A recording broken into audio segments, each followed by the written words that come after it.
This guy's called the Standing Streamer.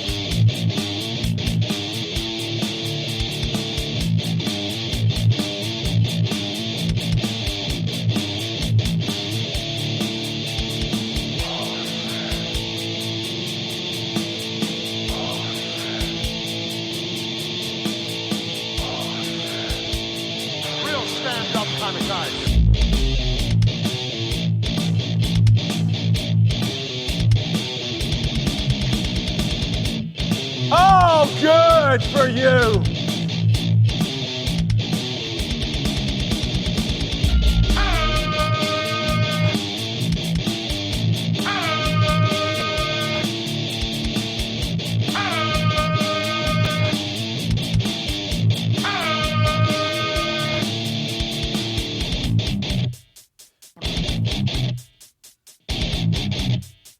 Hey, Brian Zane from Wrestling with Your Oh, You're good watching for you.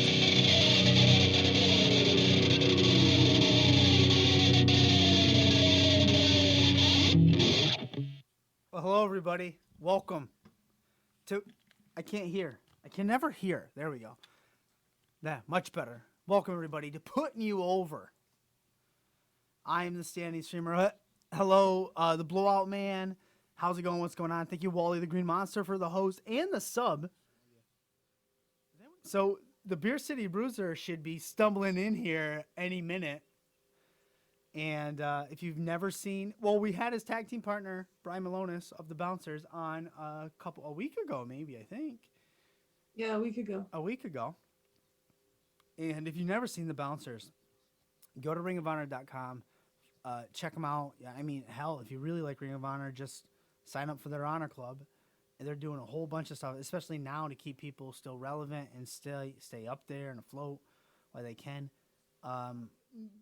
If our interview didn't fall apart with Thunder Rosa when I told her she looked exhausted, nothing's gonna fall apart. And here is the Beer City Bruiser. Oh my gosh!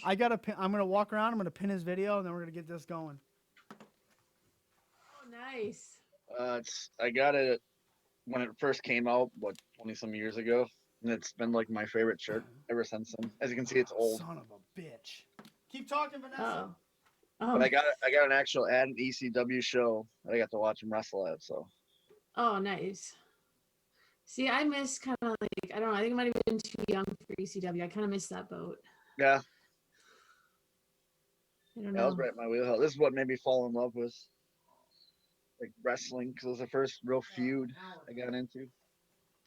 Oh, nice. And I got into like Dreamer after, like when he joined WWE, and he didn't love WWE. So that was when I loved Dreamer, but I guess he didn't love it. So Yeah, he's always like been one that I like, him and Raven, and now it's cool because now they're like both my friends. So 16-year-old me's happy. There you go. nice. If you Full could go circle. back in time, and tell yourself, hey, when you get older, you're gonna be friends with Dreamer and Raven. 16-year-old Yeah. Bruiser would be like, Yeah, my wife asks me that stuff all the time. If something big happens in my career, she's like, can you imagine going back and telling 14-year-old that? And I'm like, no, I can't. I don't believe it. how you doing tonight, sir? Good, very good. Awesome. What you drinking? Yuengling Light. Oh, you got some Yuengling, huh? I got my wife for our anniversary. 2 of my students went out to Philly to train with Cheeseburger. Yeah.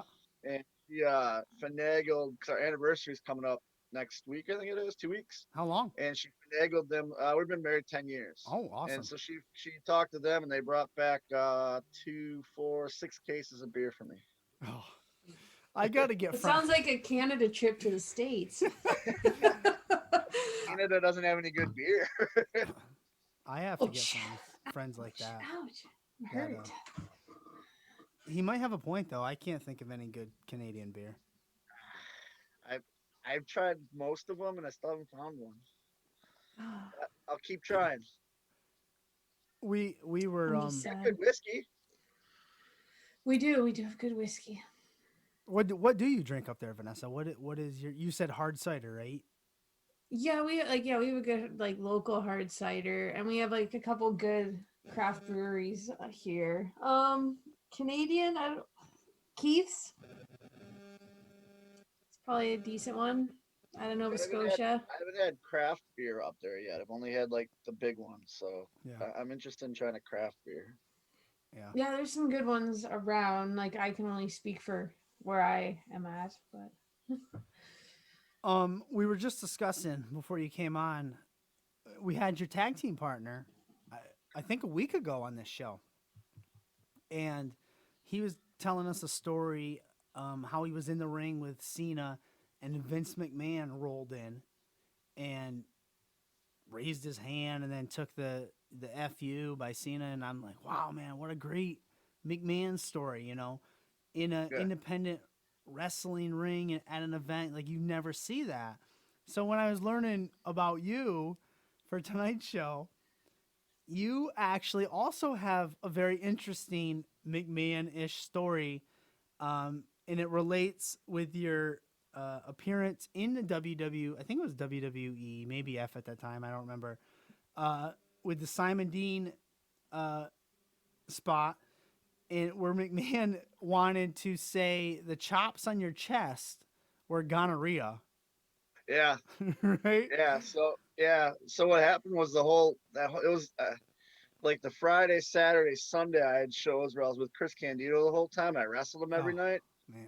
and so he just chopped me like you wouldn't believe. So by Monday, I mean I was bleeding on those days. So by Monday, it's all scabbed. If you watch the video, you can see Yeah. his handprints on my chest. Yeah, and they were trying to figure out what I should wear, because I'm a plant. So they Yep. well, should we give him? I think Survivor Series was coming up or something. So they're like, oh, do we give him a Survivor Series shirt? Do we give him a WW whatever shirt? What do we do? And they had to go talk to Vince about it. And that was my first time meeting Vince. Wow. So like right away, I'm getting like, oh, okay, we're doing this, huh? Like my first time here, and I'm actually meeting him, and we go and we talk to him, and he says, well, let me see. So I undo or actually I had a workout shirt on, so I lift up my shirt, and he goes, oh, I'll just call it gonorrhea. And you could see everybody in the circle kind of look at him and want to say something to him, but nobody said anything. You know what I mean? And Yeah. it's like, Well, would you okay. say something to Vince? I wouldn't. Oh God, no! I introduced myself, shook his hand, said yes sir, no sir. Like I was the low. It was me, Vince, Michael Hayes, Simon Dean, and Sergeant Slaughter were the ones that were all there. Oh So man, that's funny. I'd be like, yeah, you're right, Vince. It does look like gonorrhea. Good, that's great. Let's go with it. well, after Vince left, Michael Hayes looks at Simon and goes, "That's not on your chest, is it?" And Simon's like, "No, Michael, it's not." Oh, that's funny. And Mr. Anderson, Mr. Anderson from the WWE, Ken Anderson, he helped you get that spot, Yeah, right? yeah. How, how'd that come about? So before before the Raw and stuff, we like I said, I was doing shows with Candido and stuff, but Yeah. for a couple months before that, I've been trying to drop weight because you got to remember back when I started and stuff, it was all a body guy business. Like you had to be 6'4", 230 pounds of like pure muscle. Yep. So there was no room for a fat toothless guy, and so I was doing my best to drop weight. And we got to one of the shows, and a buddy of mine who actually was helping me with my diet and stuff like that, just started commenting how fat I looked. And like, he's like, man, you look real fat today. I'm like, what are you talking? He's like, man, look how fat you are. And for like an hour, he's doing this to me. Like, oh, look how fat you are. And I'm like, what is your problem? And finally he goes, man, you're just so fat today. And Ken looks up he was in his bag, and he looks up in his bag and goes, oh yeah. And he runs off. My buddy goes, you're welcome. I said, welcome for what? You've been making fun of me for the last about how fat I am. I'm actually down weight and all that. Ken came back and he's like, hey, you want to be on Raw on Monday? And I was like, well, yeah. He goes, well, here's Tommy Dreamer's cell phone number. Give him a call. And this is the first time I talked to Dreamer. And I'm like, okay. So I gave Dreamer a call, and he's like, how much you weigh? What do you look like? And I sent him pictures, and he's like, all right, go with Ken. He'll walk you through it. And that's how it all happened. So, and it's funny because since I was with Ken, call time was like 1 o'clock for the extras. And I get there and I meet Simon and doing all the stuff. And there was actually another guy that was supposed to be there too, but he didn't show up till 4:30. Huh. And when he showed up, he was wearing a polo shirt with a mustard stain with gray sweatpants. And just stunk like onions, like just stunk. And so Sarge brings the other guy up, and now mind you, I've been talking to Nova for a while, Simon Dean, Yeah. for a while, and he brings the other guy up, and he goes, Slaughter goes, well, Nova, you have a choice between this kid or this kid, and Nova looks at the other one and goes, I'll take this one. I'll take the kid that doesn't Walk smell like off. onions. Yeah, and it was. So then the other guy went around and was asking for autographs and stuff backstage, and I haven't seen him since. Yeah. So. Yeah. Like backstage at big events. So. Yeah, right. You mentioned something in there about a fat, toothless guy, and I did a lot. I was learning about you all day today while I was out I was throwing softballs to my daughter. Your daughter's big into softball too, right? Yeah, she is. Yeah. She started varsity last year as a sophomore. Nice. This was supposed to be her junior year, and obviously with Yeah. COVID and stuff, but we spent the time getting her ready, doing her camps and stuff, and we filmed college videos, college recruiting videos, and she sent them out. Her goal's ASU, Arizona State. She sent them the video That's and a bunch of other top-notch. colleges. Oh yeah, she aims high. She learned from me. Yeah. You aim high and hope to, Good. Yeah. So. What position does she play? She plays catcher, and then Get out, really? yeah, and she's a power hitter of their team. Yeah. She had the second best batting average on her team last year, and she's just all power, man. Like the coach said, she was worried because they had another catcher tryout this year for the team when they did tryouts. And the coach said, "Don't worry. No matter what, you're on my team. I can't lose your bat." Yeah. And right. I told my daughter, like, "Hey, that's a good thing, Yeah. Yeah. She's a brick wall behind the plate, but she's a powerhouse at hitting." So. That'll keep her in the game, in the lineup, and on teams for sure. My daughter's a little younger. She's 11, but she's been playing since I could get her to hold a bat, and her primary position is catcher too, which is weird. It's interesting. She loves it, and it's funny how it came about because during her t-ball, none of the girls, it's t-ball. Nobody wants to put that gear on and catch, and my daughter's like, I'll do it, and then the next year she's like, I'll do it, and then my mother bought her gear for her birthday. It's because her birthday's in June, and that's where she is now, behind the plate. I teach her all the other positions as well. But it's like it's a whole thing, softball. Her secondary position's like third. Yeah. And she got great arm. Yeah. And she hates it because for some reason she likes being behind that plate and getting abused. It's funny. Yeah, that's the best way to put it. Yeah, it's funny though because my daughter, like, they'll put her in center sometimes because she's fast. Okay. But they also play her at third, and my daughter plays extremely close at third base. And I told her, I was like, look, you're going to play that close at third base. You got to be ready. Your reaction's got to be good. She's like, yeah, it's a lot like catching. The closer I get, it's like catching because the ball comes in fast and she's got to react and then throw it. And I'm like, oh, that makes a lot of sense to me. Yeah, my daughter's got such a powerful arm that we when we were filming her recruitment videos, it was me, my wife, and my daughter. So we had set up like not bleachers, but like benches set up so we could set the phones on there to record them. Yep.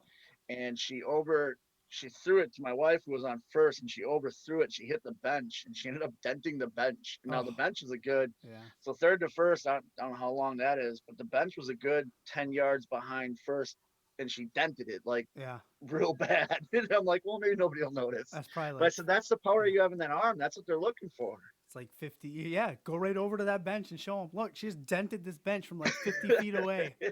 Yeah. So where was I going before I got off on that softball? Oh yeah. So fat and toothless. Toothless. So I was out pitching to my kid, who also loves to hit. But I was pitching. I was listening to some other podcasts and things, and you always mention, toothless. You did a whole biting gimmick, thing. You do. Mm-hmm. Yeah, I can't bite. I don't have teeth. But something I've never heard you say or talk about, and maybe you don't want. I don't even know the story. Like, why don't you have teeth? So okay, I'm surprised you're the first one ever asked me that. I was in a wrestling match. I want to say it was my third match ever as a professional wrestler, and we were wrestling in front of three people paid, three. Wow. But I just wanted to wrestle. I'm Yeah. the third match in, and it was some reason we were doing a hardcore spot, and the spot was supposed to be I go through a table, and that's the end of the match, and I'm going through the table, and this guy comes over with a chair and just starts hitting me with a chair. And he stands over my face. And he was aiming for my throat, but he came straight down on my teeth. Not once, but twice. Oh. And it ended up shattering my front teeth, not knocking them out, shattering them. Yeah. And I've only seen the video once since then, but the sound it makes Yeah. me like physically nauseous. Yeah. Like I don't even want, I don't even want to talk. Yeah, about it. like a buddy of mine has it on VHS. That's how old it is. And he showed my wife one time, and she's like, "That is a disgusting sound." And I said, "Yeah." It turns out the guy was high on heroin Oh my lord. before going in. You know what I mean? So Yeah. like, he wasn't in the right mind. He shouldn't have been in the ring, or he shouldn't have been in there. So I get in the back and I look in the mirror and I smile, and my two front teeth are just shattered. If you picture like a car window, the front Yeah. windshield, you Oh. hit it with like a baseball bat, it doesn't crack, it Yeah. just shatters. So I end up going to the emergency room, and the best they could do was just pick out the teeth, Yeah. but the roots and stuff were still in there. This happened on a Friday.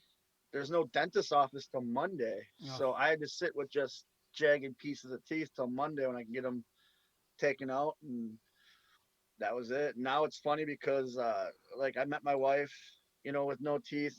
My son and my daughter know me with no teeth, and Yeah. I threaten all the time that I'm just gonna go get my teeth fixed, and I get yelled at constantly. You can't do that. Yeah, Dad doesn't have teeth. You wouldn't be. yeah. I used to have those flappers that you could Yep. put in, and Yep. my daughter would physically reach in my mouth and pull them out. She didn't like me with teeth. Yeah. Get rid of them. So do you like use a mouth guard now at all, like when you wrestle, or you just whatever? Nope, I'm whatever. I've had other teeth knocked out. I had a back molar knocked out where a guy clotheslined me, and it was my fault. I was wearing a mask, and I came up the ropes, and the mask turned, and I put my head down, Oh. and he clotheslined me in the jaw, and it knocked my molar out. And he's going down to pin me, and I go, "Hold on!" And I spit my molar out. He goes, "Is that a tooth?" I'm like, "Can you grab that for me?" Put it in his pocket. We forgot about it, and then I had Vincent rip one out in Milwaukee because it was loose. I'm like, "So rip it out." Take it. I don't need it. Yeah. Yep. So we did that in Milwaukee, and yeah, I've lost a few teeth. I don't mind. Well, yeah. You said. I mean, that's a great. I mean, it's not a great story, but it's interesting. And I was surprised because I never heard you say anything. But man, that's scary. So he was on heroin. Like it could have been a Yeah. lot worse. Like Yeah. wow. And I didn't know that because here was my third match in. Yeah, I'm yeah. excited to be a wrestler. I'm finally a professional wrestler, done with training. And the guy that broke me in, Trevor Adonis, he's the one that said wrestle for everybody because you need as much experience as you can. Yep. And this company used to run every weekend, 3-4 times a weekend. They never paid anybody and they never drew anybody. And he literally told me, he's like, wrestle for them now till the good companies come because you'll get all the crap out. And then when the good companies come, and that's how I kind of started, was wrestling for this crap company, and then bigger companies, the promoters would come to make fun of these shows, and they'd see me and be like, "Hey, we're gonna book you," and that's how I got all my bookings. But I learned real quick, when you can't trust everybody. Trust is a big part of professional wrestling, and I've always been straight in all of my matches. As much as beers I drink and stuff like that, I know my limit. Where Yeah. all right, gotta wrestle soon. It's funny. I don't know if Brian ever told you the story, but when he came to Milwaukee, we have a thing. We're in the locker room. We just drink beer, Yeah. and Brian and I are just. He gets off the plane and we just started tying one on. We get to the building and everyone's giving us beer. He puts the beer down. He's like, "Man, we still have to wrestle tonight." I'm like, "Yeah, what's the matter?" He's like, "I gotta slow down." And I'm like, "Okay, slow down then." And then we went and wrestled, and afterwards tied it on again. So That's the way to do it. yeah, You pause, you go do what you got to do responsibly, come back, Yep. crack another one open. yeah, because the other guy's trusting you. It's safety. Your parents didn't allow you to watch wrestling as a kid, right? They did. They did. Right. Yeah, I related with Yeah, that. so- yeah. what happened was I used to watch it from like 7 to 10. Yeah. And then my brother and I were wrestling, and I put him through a wall. And so that was where my mom's like, "Oh, no more. You guys are doing this. We'd sneak it." Yeah. And I'd go to the like local magazine store and buy my comic books. I'm a big comic book fan, and I'd buy the wrestling magazines, and I'd slide the wrestling magazines inside the comic books, and that's how I'd sneak them in the house. And then my room was in the basement, so I had my own TV, so I could watch whatever I wanted when I went to bed. And I got caught because WrestleMania 6, Warrior versus Hogan. Yeah. When Warrior won, I was jumping up and down in my bed, screaming as loud as I could. My mom opened the door, and it was like, "Oh." She's Got like, "I guess busted. you're gonna watch it." Yep. So Yeah, that's let me watch it from then on. That's like Chris Van Fleet. His family didn't let him watch. We had him on here. His family didn't let him watch wrestling either. He snuck down into his basement, was watching it, do the whole last channel gimmick. His dad said it was like porn. It's just like wrestling's like porn. Like you're hiding your dirty magazines, sneaking down, watching TV. Oh, do you remember the old 1-900-909-9900? So yeah, me and Gene had that. Yeah, I used to call that all the time. And one day my parents got the bill, and they opened the bill, and there's a bunch of 900. It's all 900 numbers. Well, they don't know about the wrestling hotline. They think it's a sex line. So my parents are starting to yell at me, and I'm like, "No, just call it. I swear it's not that. Call it." So my dad picks up the phone and he calls. And you hear me and Gene and all that. And he looks at me, and I don't know if he was happy or disappointed because it was all wrestling and not, what they're expecting. Oh, he's probably like for your mom. He's like, oh, he's probably like, oh, yep, he's right. It's just a wrestling thing. And then inside as a dad, he's like, oh man, disappointed. But my parents are some of my biggest supporters now. They've seen me wrestle a couple times, and oh, that's great. They're big fans. In fact, my dad. So my first time, my dad told me he was happy I was wrestling. I wrestled Honky Tonk Man. Oh. And a little kid threw a full Diet Coke can at me, hit me in the head, and did the match. And my dad's like, "Man, that kid hated you." Like, that was great, and he loved it.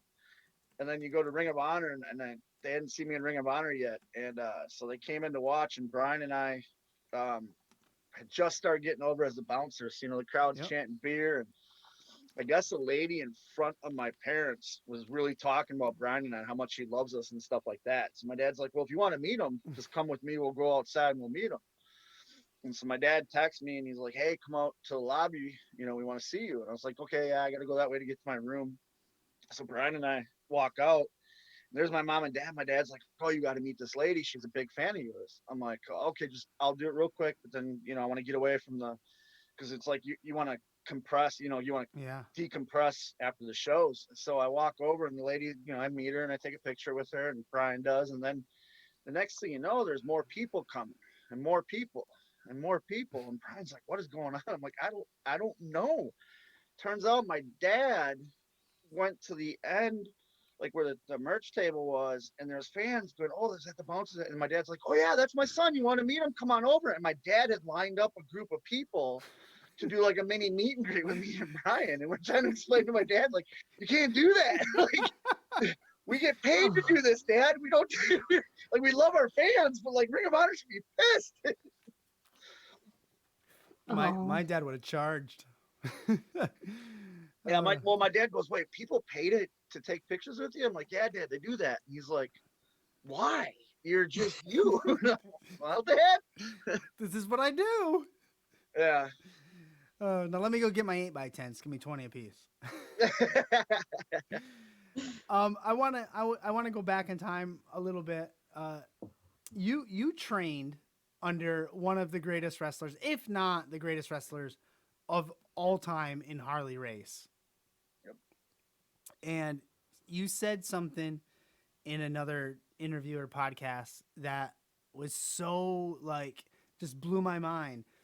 There are wrestling schools, but where you went for Harley Race was like wrestling college. Yep. And why don't you elaborate on that a little bit, what you meant? So I broke in with a guy around here, Trevor Adonis. Yep. God rest his soul, he passed away also. 2019 was a rough year because I lost Trevor in January, then I lost Harley in August. I was like, "Oh man, this sucks." But anyways, I always said it was like going to grade school and high school with Trevor because he taught me the basics. taught me how to get booked, character stuff like that. Then I went to college with Harley because Harley would go really in depth. Like, you know how to wrestle, you know all that stuff. I'm going to teach you the other stuff, the business side of it, and how to make yourself, um, like a brand instead of just a wrestler. You're a brand, and how to make. Yeah. Now you're going to learn how to make money in wrestling. You've done it enough.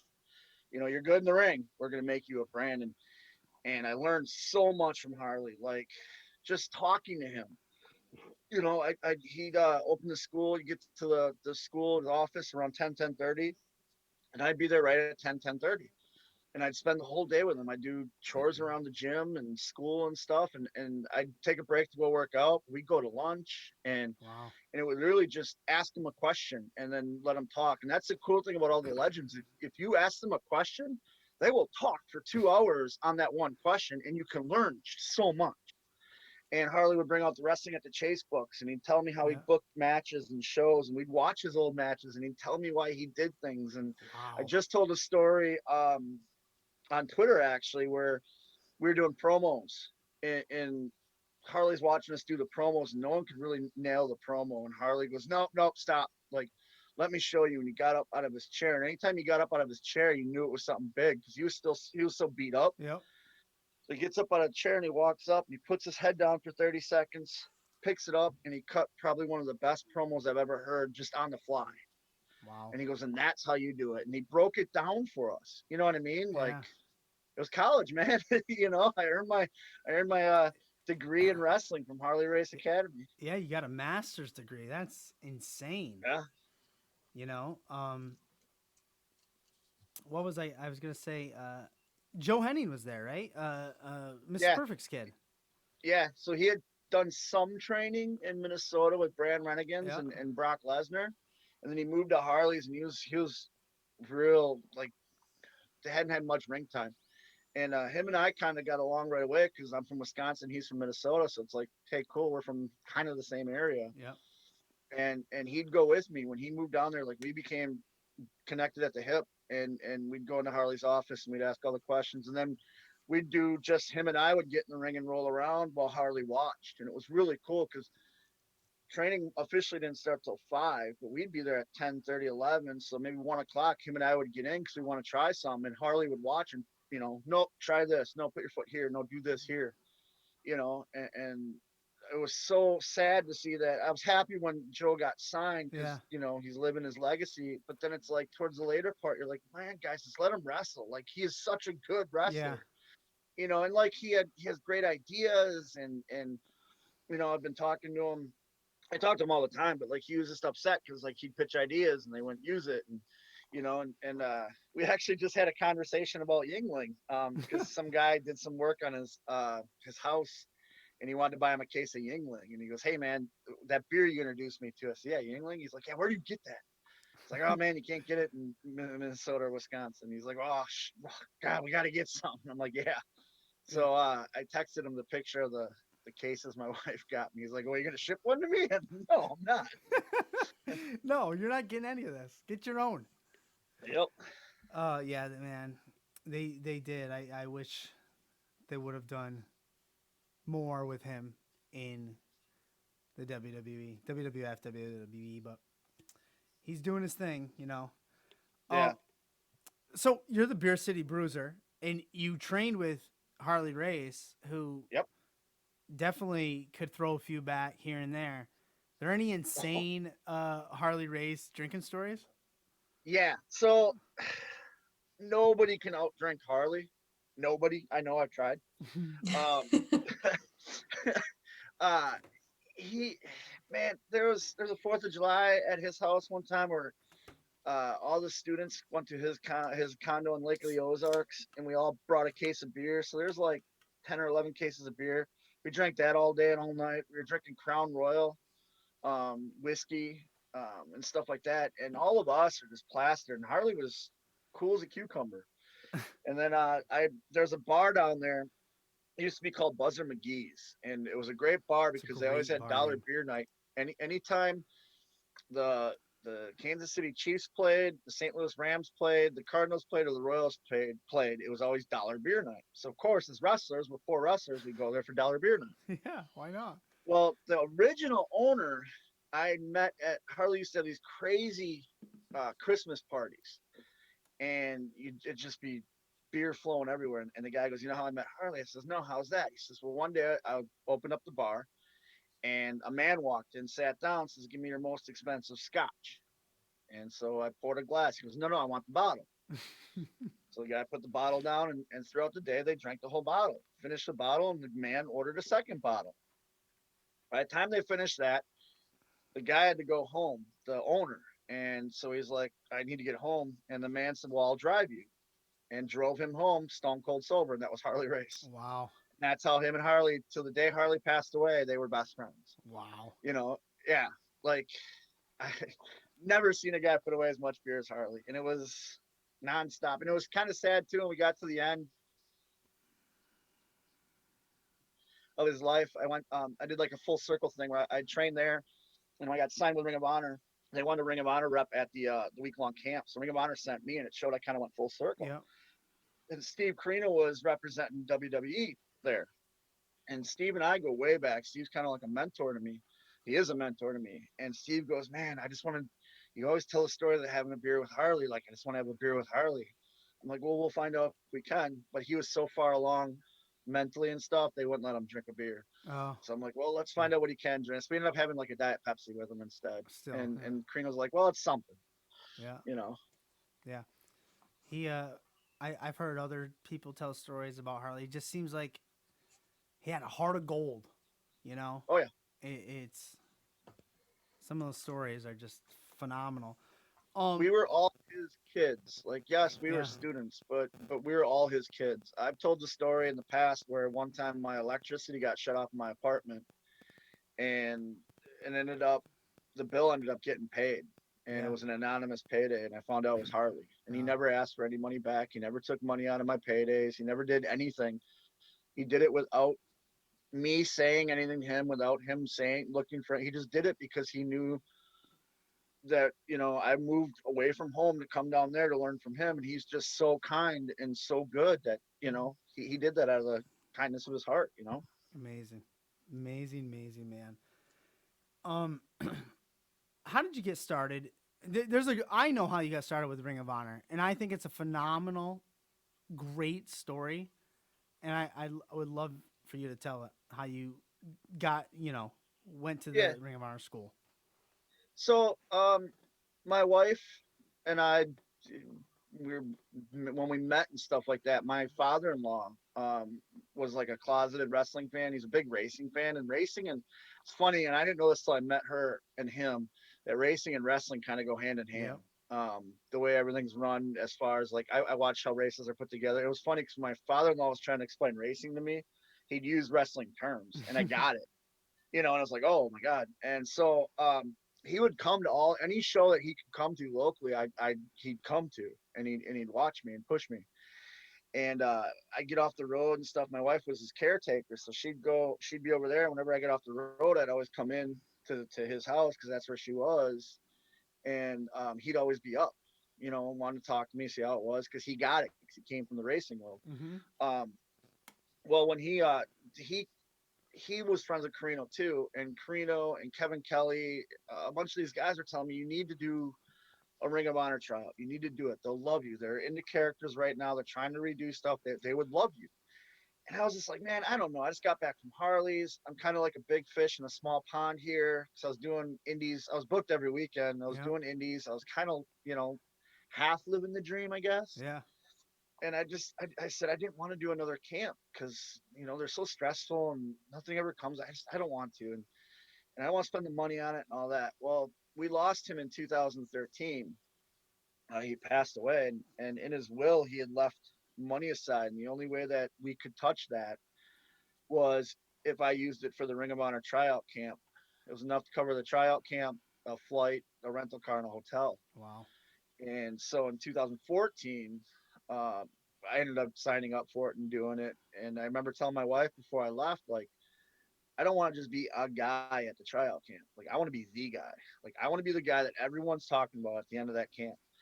And it's funny because we had just found out about Yuengling. My wife and I had found out about it on our honeymoon. we had to wait to take our honeymoon, and Yeah. we took our honeymoon to Gettysburg, and we ran into a couple that's from the same town we're from. And the guy was like, "Have you tried Yuengling yet?" And I said, "No." And he says, "Trust me, dude, it'll change your life." So that's how I got introduced to Yuengling, as we found it then. So when I landed that first day for the tryout camp, I went and I bought a 6-pack of Yuengling, There you go. and I put it in my Yeah. hotel refrigerator. And I'm like, I'm not touching that until the end of it. That's my reward. If I do good, I get that 6-pack. Kind of like Yep. a kid. Like, hey, you're good, you get a candy bar. Yep. And I did the camp, and that's all they talked about. In fact, the second day, they do a thing where they tell you yes or no. Yes, you're ready for TV. If TV was the next day, would you be on it? Yes or no. And I had wrestled Will Ferrara in a tryout match, and it went so well. It was the first time in tryout in the camp history where all the coaches said yes Wow. unanimously. Yeah, and then that night, Hunter Delirious, the booker, pulled me aside and says, "You're going to be in the top prospect tournament. I'm going to email you the dates. You killed it. You were the guy this camp." So I ended up going back to my hotel room and cracking open that 6-pack and enjoying nice cold Yingling. I called my wife. I was so excited. I'm like, "I hope your dad's proud." And so now every time you watch me wrestle on my tape, I write Buppa, and then I have JB on the other hand. My kids and his grandkids. So my brother-in-law's kids and my kids all called him Buppa. Yeah. And then his name was Jim, so Jim Boyd, so JB on the other wrist. And I always have him with me. And then when Harley passed away, I write Harley now. And then Trevor, I have TA with a heartbreak because he was a heartbreaker, Trevor Adonis. So Yeah. Yeah. I had that they're written down. forever immortalized in my tape. I was gonna say that. I was gonna say, what are the significance of the name letters on the tape? Yeah, that story is amazing. You couldn't touch any of that money, and this was all it was used for. Yeah. Oh man, he seemed like, I mean, an amazing, amazing man. He was. Yeah. He's missed every single day. Yeah. He was. My wife called him the father. What was it? The father of wayward souls, because a lot of the guys that came around here, either their father wasn't in their lives or they had problems with their fathers and stuff. And Jim would just take them under his wing Wow. and just be that guy for them. Because Jim's another one where he was the nicest guy in the world. He would just welcome you in, and if you needed food, he'd give you food. If he needed shelter, he'd give you shelter. He'd give you the shirt off his back if he did, if he had to. And he knew the only way I'd do something like that is a big push like that. Because for years he kept telling me, "Do it, do it, like do this." Yeah. You did it. You did it. I did it. Yeah, He's up yeah, there. He's yeah. up I remember there. MSG when we did MSG. My wife and I were, after everything was all done, we're kind of sitting there, and she goes, "You'd be proud of you." I'm like, "I hope so." We're in the biggest arena in the world, and Yeah, that's awesome. You've spent some time over in New Japan, over in Japan wrestling. What's that experience like? oh, that was amazing. That's Yeah. always been a dream come true. Yeah. Brody was always my like the reason I love wrestling. I got into wrestling was seeing Brody, and Brody made a name for himself in Japan. Yes, he did. And then Foley obviously is Yep. another big influence of mine, and he made his name in Japan. Excuse me. So to wrestle in Cork and Hall where they wrestled Big play. was just awesome. And then to wrestle Hiroki Goto, their never open weight champion, on that first night. Like, he's literally one of the OGs of New Japan. You know what I mean? Yep. Like he's a legend there. And to be chosen to wrestle him and then going out and having the match I had with him was just, it was amazing. And the fans over there are so different than the US.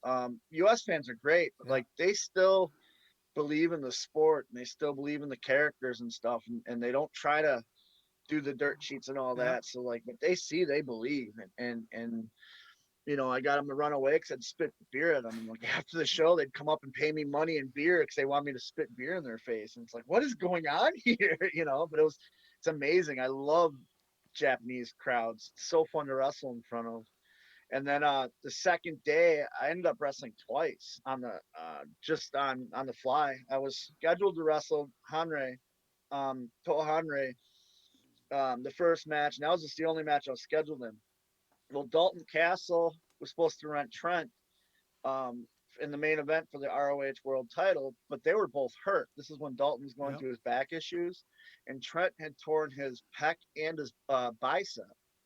Ugh. So they needed somebody to fill in, and Gato and Hunter chose me to do it, and I had like 20 minutes to prepare with this match, and I remember going out, Trent going, "Sorry, man, you're doing like everything," and I got it because they're hurt, Yeah. and we ended up going. I think it's like 20, 25 minutes. One of my favorite matches.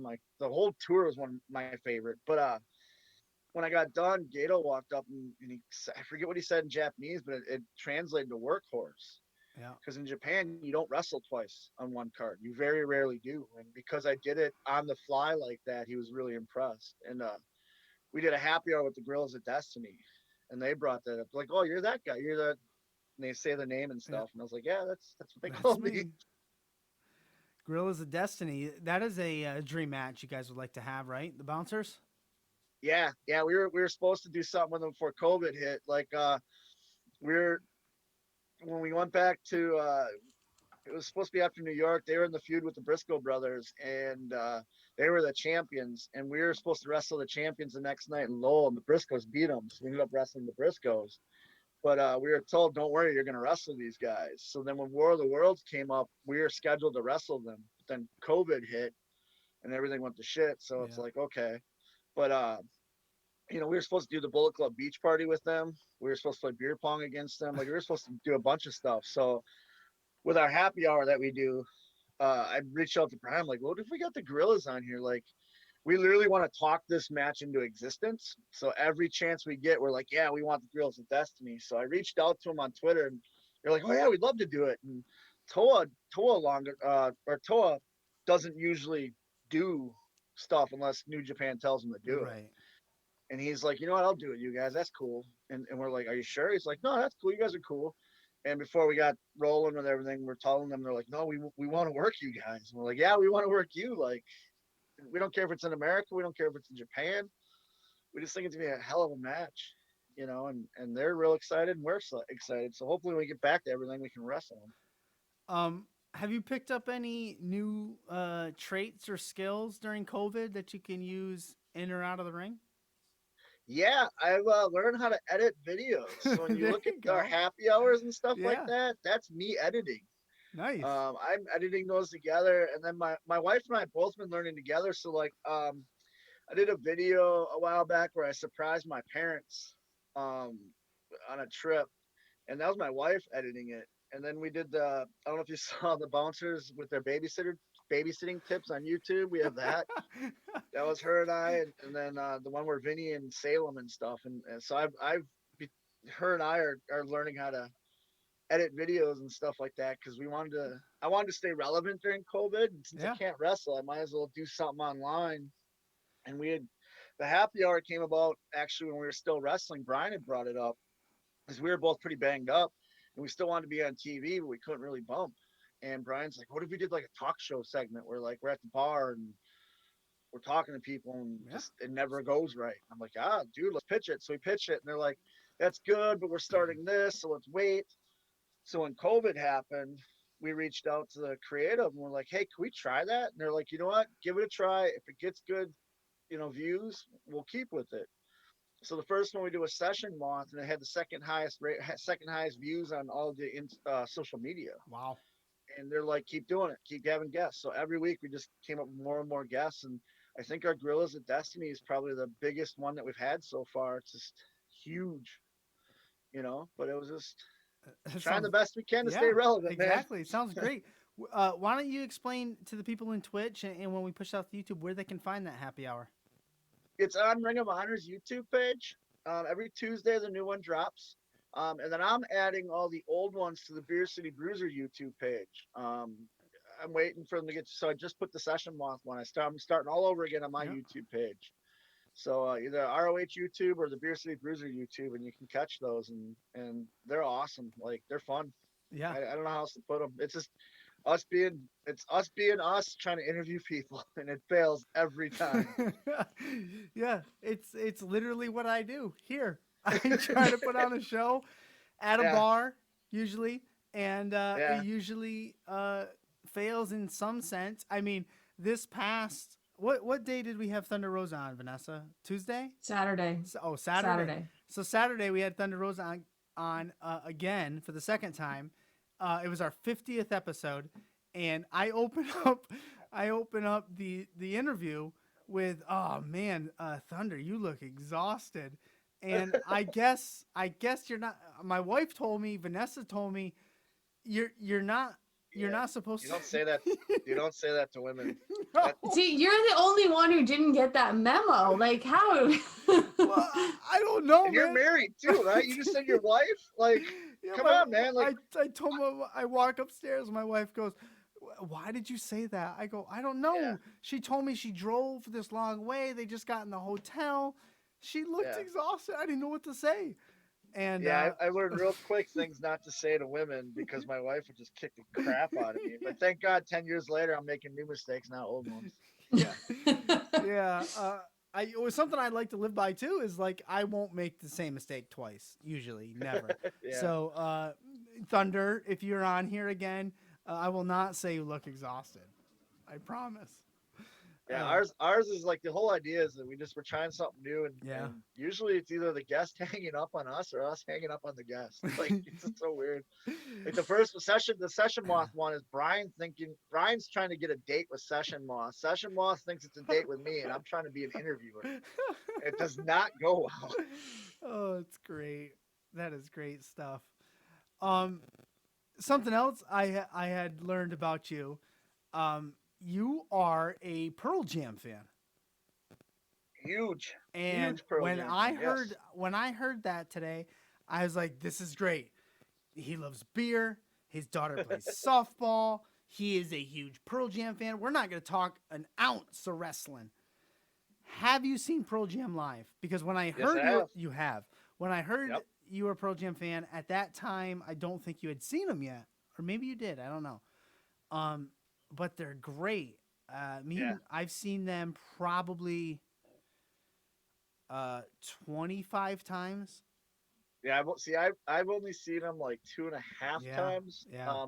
They were the band that was always cursed for me. So like back in the '90s when they were really big, I'd get tickets, but something would happen. Like Oh. one time, I left the tickets in a glove compartment of a car. My parents took it to my grandparents' house, which was like 4 hours or 3 hours away.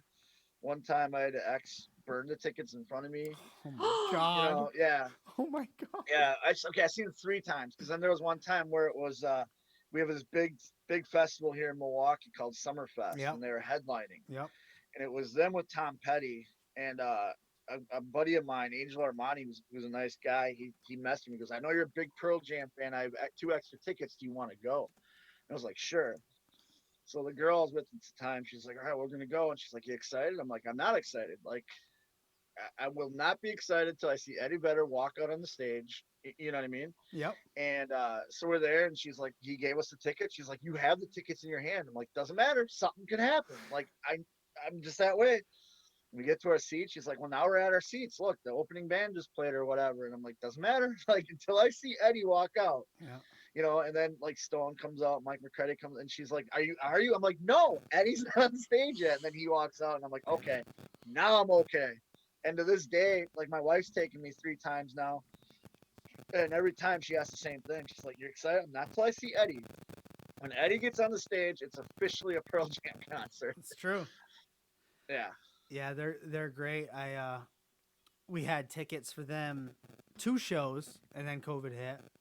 So hopefully those will get rescheduled. And there is a festival in New Jersey, and shame on me, I don't remember the name of the festival, but they're gonna be there, and that's been scheduled for next year, and hopefully we'll get to see them again. I have my Pearl Jam story is I mean I've seen them. I'm a big baseball fan, big Boston Red Sox fan, and I saw them at Fenway Park now 4 times I think, and it's great.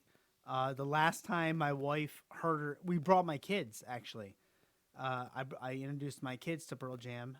They fell asleep halfway through the second set, and but they enjoyed it. My wife hurt her ankle, and we were able to upgrade our 10 club tickets to better tickets. We were literally on Stone's side of the stage, like front row, and it was amazing.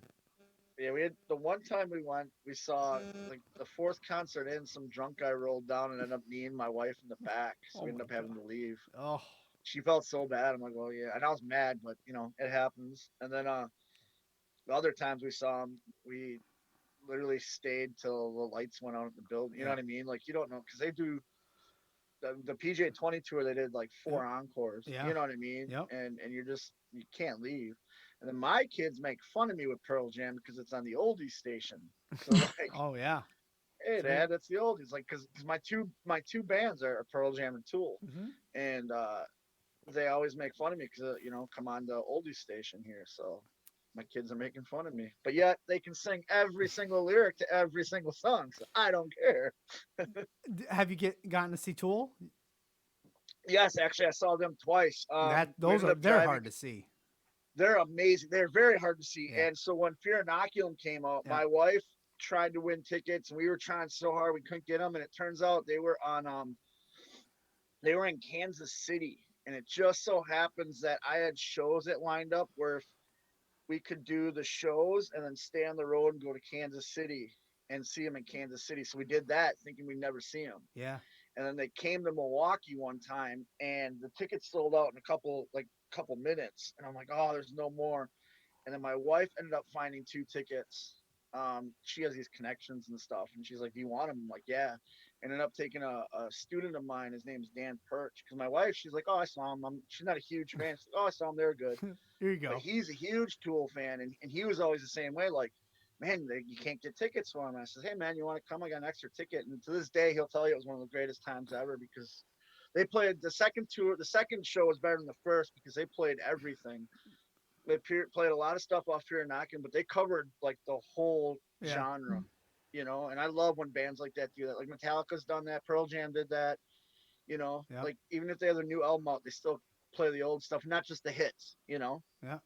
The closest I've gotten to see Tool live is I saw a Perfect Circle up in Canada, Okay. by the way, and that was the closest I've gotten. But I think Vanessa, you said you've seen Tool a couple times, right? Yeah, I've seen Perfect Circle a couple times, Tool a couple times. My husband's a huge Tool fan, so I Awesome. get dragged. It turns out Adam Jones, the guitar player, is a huge wrestling fan. Is he And really? yeah, he's a huge wrestling fan. He was on the Jericho podcast and talked about big, and I knew he was always a big wrestling fan, big wrestling, horror movie, and comic book fan. So every time I do something wrestling related, I always tag him and stuff, hoping to God he'd like just do something. Because like Maynard's weird, but like Yeah. Right. Adam's not. That's like Eddie Vedder is a Yeah. huge wrestling fan too. Is he So I'll tag really? them and stuff. Yeah, Get out. Eddie and Stone are. There you go, Vanessa. Get him. Yeah. The pen is out.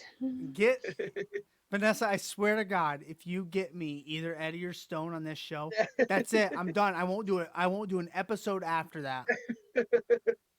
My wife will actually go, "Oh wow, I'm gonna come watch your show now." Oh man, if I could You show know, you, go ahead. What's funny about you said you saw Perfect Circle, Yeah. so actually you saw Tool and Smashing Pumpkins Yeah. together because Billy, Yeah. not Billy, the guitar player is Yeah. the old Smashing Pumpkins guitar player. Yeah, he is. I saw them. I saw them in Canada. I want to say probably Montreal. And I saw them with System of a Down, I think. That's a good man. Yeah, that's a good band. But and I think maybe it could have been System of a Down, or maybe it was just the lead singer solo. I can't remember the lead singer's name. I can't say it. I can remember it. Serge Tarkantian or whatever. Yes, thank you. Yeah. It could have been his solo stuff, and then a Perfect Circle, and then I think it was 9 Inch Nails. If we were up there, it was probably for 9 Inch Nails. I've seen 9 Inch Nails 10 or 11 times now. Yeah, my wife's a huge 9 Inch Nails fan. My Huge. wife is now after seeing them live. We Yeah. had tickets to it was Soundgarden opening for 9 Inch Nails just before Chris Cornell passed away. Mhm. And we got there and they opened with Copy of a and my wife from that moment on was just hooked. And now she's a huge 9 Inch Nails fan. And Yeah. it's funny because she always comments how Eddie gets uglier as he gets older, but Trent gets more attractive as he gets older. And I'm like, yeah, sure, whatever. Yeah, whatever floats your boat. Yeah, the I- music's good. Yeah. My husband had because we live near Detroit, so my husband had tickets for that Soundgarden show in Detroit, like the night before he passed, and Oh. like we ended up he couldn't go, so he ended up like I don't know, I gave the tickets away to somebody, but like yeah, and then we're driving somewhere and we hear on the radio, and he's like, oh, he was so mad, he was like kicking himself. Yeah. My wife's a big Static X fan, and that's like her band. And for her birthday, I ended up getting her Static X. It was Power Man 5000 and Static X, and I got them. And like for her birthday and stuff. And a week before the concerts, when Wayne passed away, and she was devastated, like just heartbroken and like crying and stuff. And I'm like, that's all right. Well, then they just did this regeneration thing, and so for her birthday now, I paid the extra money to get her name in the liner notes. Wow. And for all you young kids, liner notes are on a CD and they say thank you. But anyways, it came with that, a sweatshirt, t-shirt, and she ended up becoming friends with the guitar player who I always murder his name. It's like Kuchi, whatever. It's Japanese. She ended up becoming friends with him, and he ended up getting her tickets to 2 shows around here. And she ended up finally going to see him and stuff. So Awesome. yeah, I hate when you don't know. I had Nirvana tickets when Kurt Cobain passed away. Oh. Wow. Yeah, what was the other one that we saw him and then a month later he passed? Stone Temple Pilots. I'm not gonna think of his name. Scott Weiland. Scott Weiland. Yeah, we saw him at like a bar. Like there was like maybe 200 people in it, and like then a month later he passed. Like it was Unreal. craziness. That is unreal. I feel like we could talk music now all night. Jeez. I can combine music and wrestling where we beat up Firehouse once as wrestlers. Did you really? Yeah, we were on a show here and they were playing a club gig, and the club was attached to the hall that we were wrestling in, and so their green room was our locker room, Oh my and God. they didn't like that because they're Firehouse. Yeah, and we're like, we Firehouse. don't care, like we're wrestlers, like you're playing the same building we are, dude. Like you're just as famous as we are. We actually drew more than them, you know. So yeah, we ended up getting into a fight with them, and then stealing. They had they have riders and stuff like Yep. that. When their rider was like 2 coolers of beer, and we ended up stealing it from them. So I got in a fight with that, and then I beat up the bass player from NXS, but that was completely 100% my fault. That was 100% my fault. Oh, it doesn't matter. It's great. Yeah, no, I remember the next day when I apologized to my friend because I was Oh. like, it was completely, I was really drunk, and it was after a wrestling show, and a bunch of fans, they're buying me drinks and stuff, and he comes up and he's like, you know who I am? I'm like, oh, you're the NXS guy. And this is when their TV show was on. You remember how they had that Yeah. TV show where they were looking for the new, A singer, yeah. and the bar we were going to, I knew the owner, so he'd always hook me up with drinks, and he was trying to start a new like music scene in my town. So having the NXS bass player come to his bar was like a big thing for him. Well, I'm just 3 like sheets to the wind. I'm gone drunk. And he goes, oh, all these people are getting you some drinks. I said, yeah. He goes, well, you should buy me a drink. I said, why? He goes, well, you know who I am? I says, yeah, the only reason you're famous is because your lead singer decided to hang himself. Oh my God. And he threw his drink at me, and I threw my drink at him. We got in a fight, and I got pulled out. And I'm like, yeah, that was 100% my fault. I should not have said that to Oh him. my God. Like, Oh. I'm a dick. I ended up apologizing to my friend who was a big NXS fan, apologizing to the bar owner who was also my friend who's a big NX, and it's like, Yeah. I own that. What like, not a lot of things I own up to, but that I own up to. That was my fault. Yeah. Oh man. The devil was inside you that night. It was. It was. We're at the end of the show, Beer Bruiser. The Beer City Bruiser. It's something I like to live by. I don't ever like to keep anyone over an hour. We have plenty to talk about. You can be on any time. You come to my bar anytime you want to wear a mask and come. You could sit here if you wanted, and I'd serve you beer. But what I like to do at the end of the show is I'm gonna give the mic to you. You can put over anything you want. You can plug anything you want. We've been hitting commands with links all night, but the floor is yours. I will not interrupt. Well, the first thing I'm gonna say is Brian Malonis is lying when he calls me the Seltzer City Bruiser. In fact, that's how we Vanessa and I open conversations there. I hate seltzer. I think it's disgusting. It all happened because of a joke where we used to do Instagram Live, the two of us, and my wife came running into the room and said, "Here, try this." Put a can in front of me, and for some reason, I drink everything someone puts in front of me. And I went, "Oh my God!" And Brian had looked up at that moment and goes, "What are you drinking?" And I said, "Oh no!" And now it's a big joke. So no, I do not like seltzers. I'm a beer guy through and through. Beer guy through and through. Amazing. You can follow me on Twitter at BCB Winchester. Facebook is Beer City Bruiser. Instagram is Beer City Bruiser. You can go to my pro wrestling tee store, just prowrestlingtees.com/Beer City Bruiser. My YouTube page, which is Beer City Bruiser. Good job. Go to rohwrestling.com. You can check out all the happy hours on their YouTube page. If you click on the shop link, they have bouncer t-shirts and really cool Beer City Brew koozies. Keep your beers nice and cold.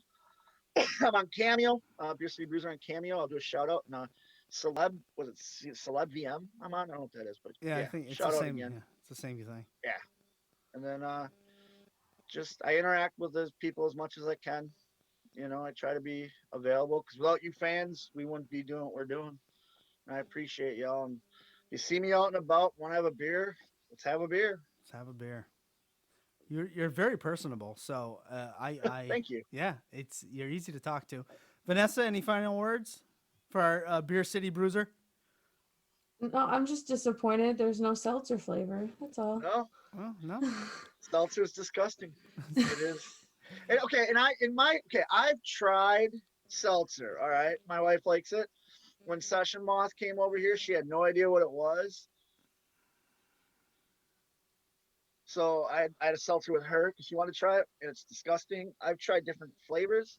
I've tried different brands. It's just horrible, and it shouldn't even be in existence because if you think about it, when seltzer became popular, Yeah, that's when the world went into lockdown and a pandemic hit. good point. It's Joey Related? Janela's fault.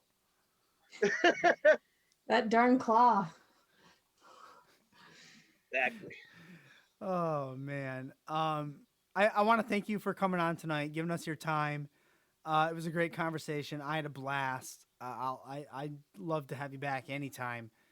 Yeah. Hopefully we'll see you guys in a ring soon. You and Brian. I saw you guys in NWA. I loved what you had going on, and I've been watching your stuff since then. Since I've had you both on, I've gone back and watched more things.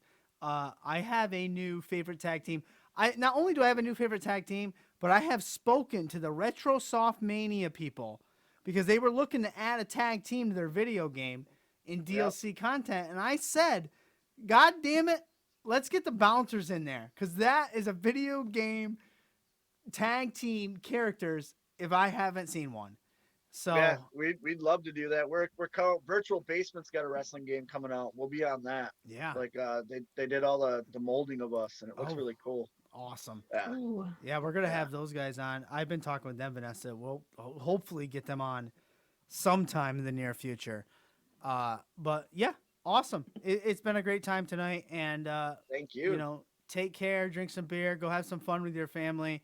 And we'll see you around. Thanks for coming in. Thanks for having me, guys. Yep. Have a good night. Awesome. Awesome.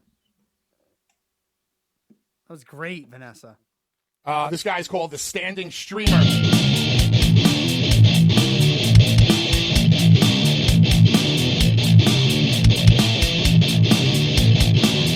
I got the balls to say things that nobody else has the balls to say.